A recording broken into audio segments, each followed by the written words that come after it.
أعوذ بالله من الشيطان الرجيم بسم الله الرحمن الرحيم السلام عليكم ورحمة الله وبركاته. Donc, précédemment, nous avions étudié le fait qu'afin d'atteindre la reconnaissance divine, l'un des moyens, c'est d'inculquer les attributs d'Allah. Mais c'est une chose de savoir que nous devons inculquer les attributs d'Allah, mais c'est une autre chose de vraiment réussir à les inculquer.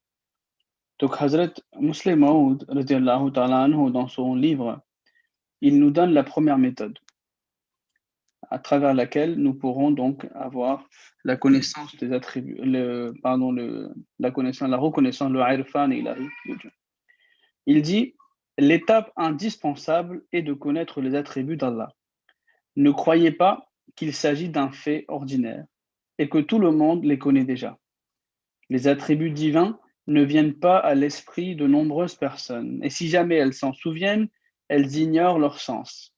Les musulmans ont pour coutume de mémoriser les noms d'Allah sans connaître pourtant leur signification. Tant qu'on ignore les sens, les mots n'auront aucun effet et ne transformeront pas les œuvres. En premier lieu, beaucoup ignorent les attributs de Dieu, et ceux qui les connaissent en ignorent les sens. D'ailleurs, ces attributs n'ont aucun effet sur ceux qui connaissent uniquement leur signification.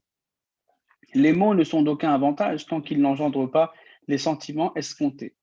À titre d'exemple, si l'on informe un tel que chatun en arabe signifie chèvre, mais qu'il ignore ce qu'est une chèvre, il n'y comprendra rien.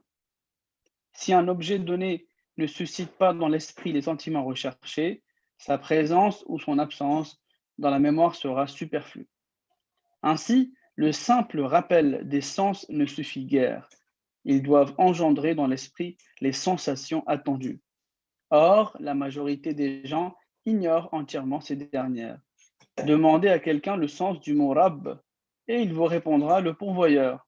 Or, ce mot n'engendre aucun effet dans son cœur et n'y laisse aucune impression.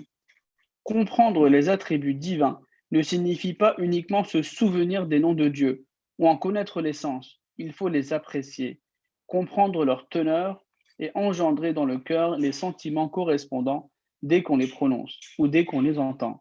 À titre d'exemple, l'attribut Ar-Rahman signifie celui qui accorde des faveurs sans efforts antérieurs du récipiendaire. Dès que le suppliant prononce cet attribut, cette phrase toute faite doit lui surgir à l'esprit, et son sens principal, c'est-à-dire les faveurs qu'Allah accorde sans aucun effort préalable, doivent à l'instar d'un éclair traverser dans les yeux de son cœur et se dérouler comme un film.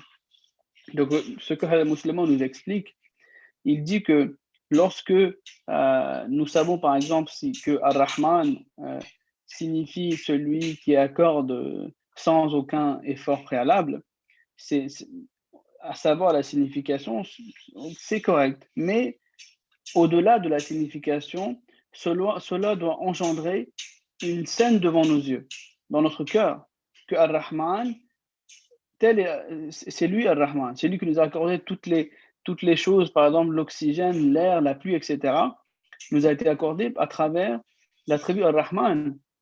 Mais si on connaît seulement la signification, ça ne nous servira à rien. Il dit le suppliant privé de cet état doit méditer profondément afin d'engendrer ces détails dans son cœur et y susciter tous les sentiments nécessaires. Beaucoup sont capables de traduire l'essence d'un attribut divin, mais pas de l'expliquer.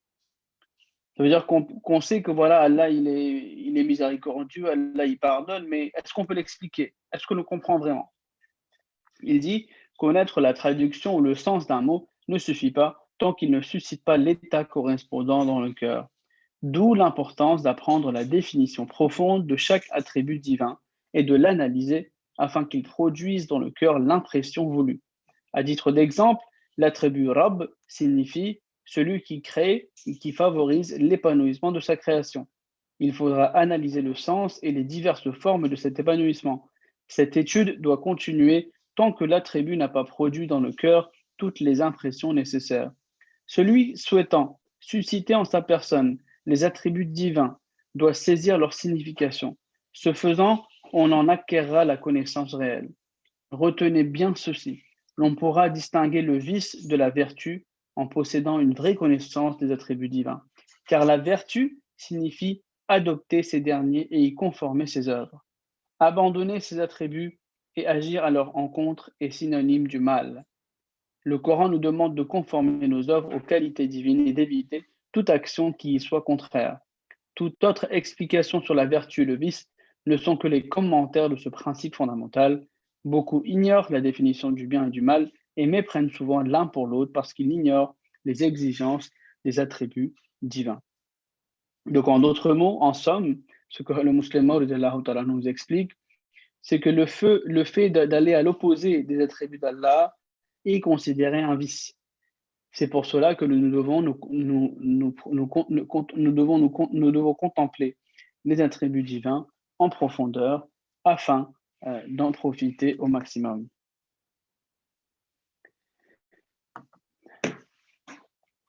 In the last verse, we studied that one of the methods to attain the cognizance of Allah the Almighty, the Irfan Ilahi, it was to inculcate the attributes of God in order for us to have an affinity with Allah the Almighty.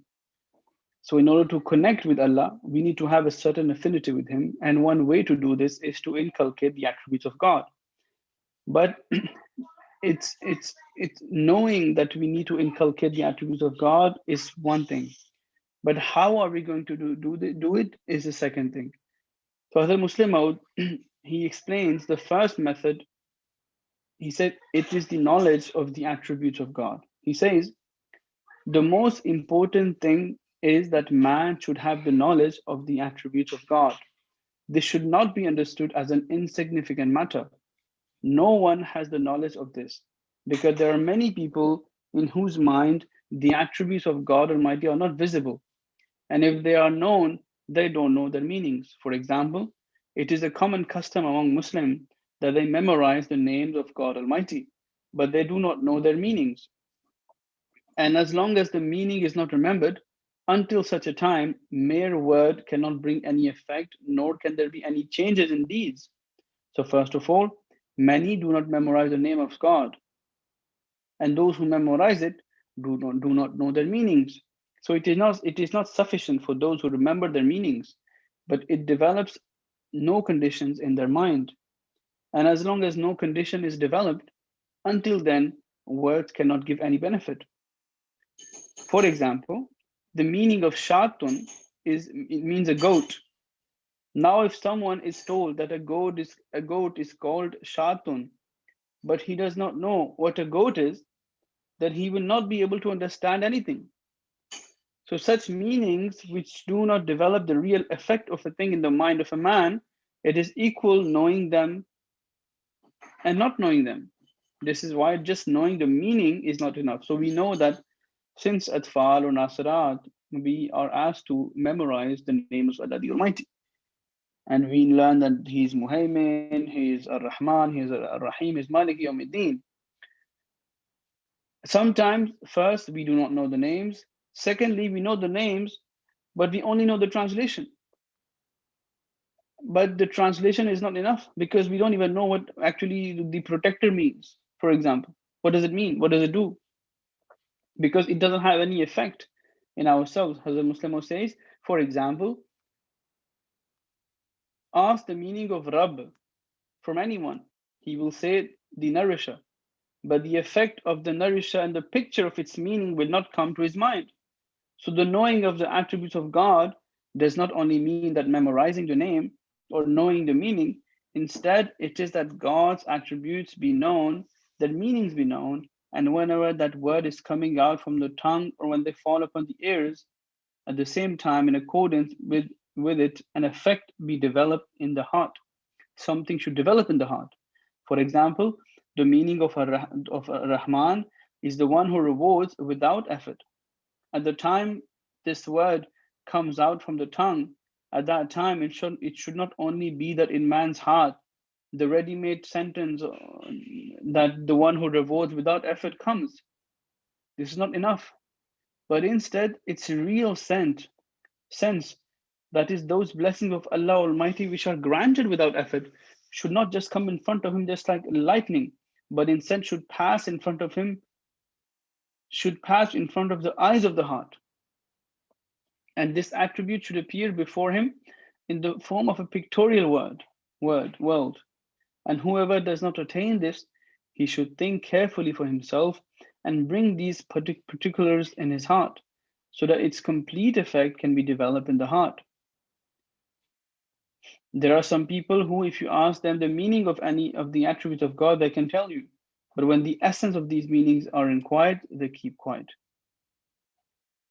In short, it is not enough for only the meaning to be known when that state is not developed with which these words are connected. That is why it is necessary for man to know every attribute of God and then analyze them so that the state of that attribute permeates his heart. For example, the meaning of Rabb, that is the one who creates, and after creating, the one who gives progress. Thereafter, make further analysis as to what is meant by giving progress and how is progress given and in what forms is it given. As long as the complete effect of this attribute is not developed in the heart, until then, keep on analyzing it. So that person who wants to develop the qualities of God in him, it is important for him to see what the purpose of those attributes is. After that, he will gain the true knowledge. And remember this very well, that when the true knowledge of the attributes of God is gained, then the knowledge of good and bad are automatically known, because the adoption of these attributes and acting according to them is what is called piety. And abandoning them and going against them is what is called evil. Basically, this is what is mentioned in the Holy Quran, that act in accordance of the attributes of God Almighty and refrain from those things which are against the qualities of God. All that remain, to whatever extent regarding the detail of piety and evil, is the explanation and illustration of this. So basically, what good thing is when you adopt the attributes of God. This is called the adoption of these attributes and acting according to them. This is what piety is, and going against them, this is what evil is. So may Allah Ta'ala enable us all to follow these amazing advances of Hazrat Musleh Maud radiyallahu ta'ala anhu.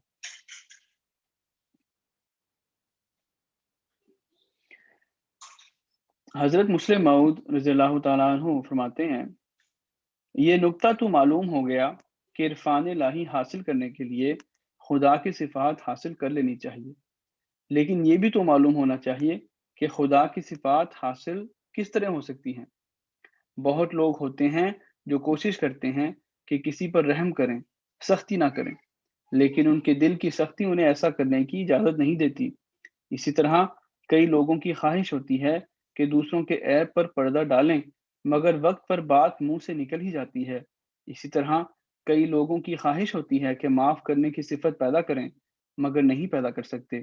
तो जब बावजूद कोशिश और सही के लोग ये सिफात नहीं हासिल कर सकते, तो फिर सवाल होता है कि क्यों कर इंसान के अमाल ऐसे हो जाएं कि खुदा की सिफात उससे ज़ाहिर होने लगें।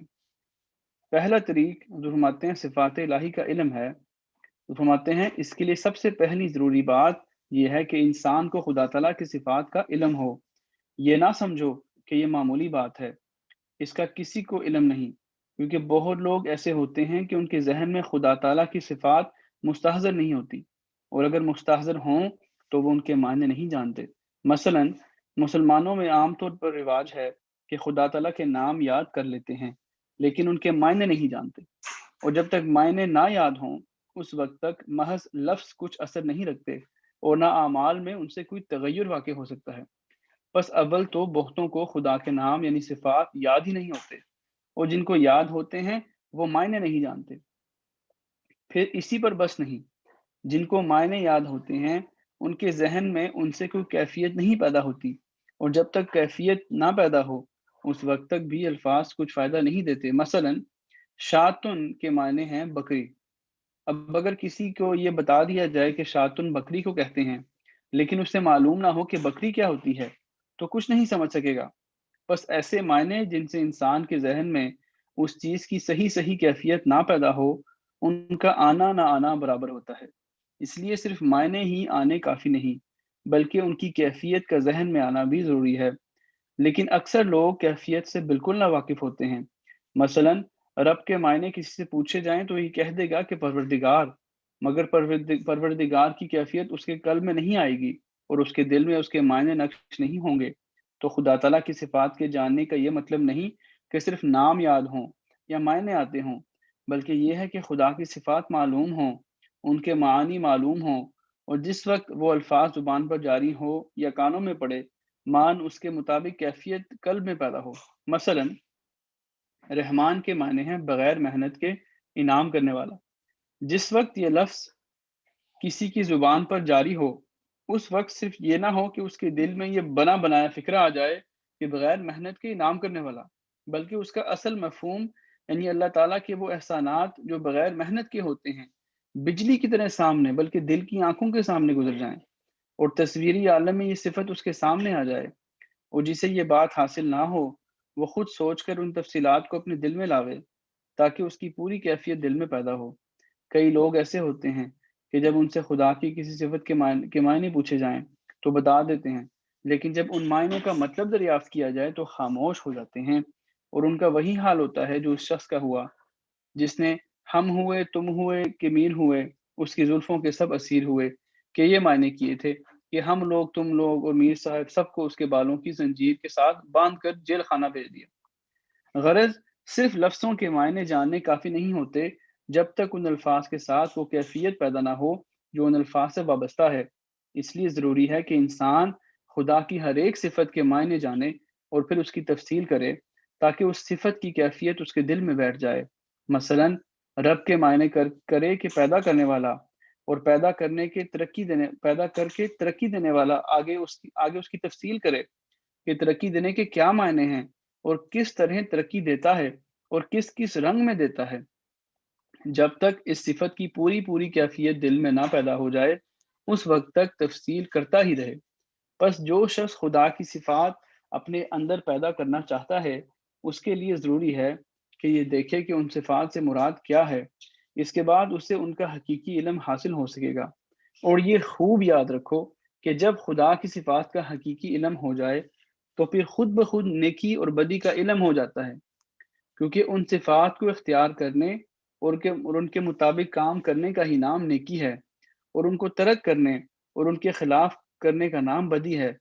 قرآن میں اصولی طور پر یہی بتایا گیا ہے کہ اپنے اعمال کو خدا کی صفات کے ماتحت کرو اور ان باتوں سے جو خدا کی صفات کے خلاف ہیں بچو۔ باقی جس قدر نیکی اور بدی کی تفصیل ہے وہ سب اسی کی تشریح اور توضیح ہے۔ بہت لوگ ایسے ہوتے ہیں جنہیں معلوم نہیں ہوتا کہ نیکی کیا ہے اور بدی کیا، اس لیے اکثر اوقات وہ غلطی سے بدی کو نیکی سمجھ لیتے ہیں اور نیکی کو بدی۔ اس کی وجہ یہی ہوتی ہے کہ انہیں معلوم نہیں ہوتا کہ خدا کی صفات کس بات کی متقاضی ہیں۔ انشاءاللہ ہم اگلے صفحات جو ہیں عرفان الہی کتاب کے اگلے درس میں انشاءاللہ ان کو پڑھیں گے۔ جزاکم اللہ، احسن الجزاء۔ السلام علیکم ورحمۃ اللہ وبرکاتہ۔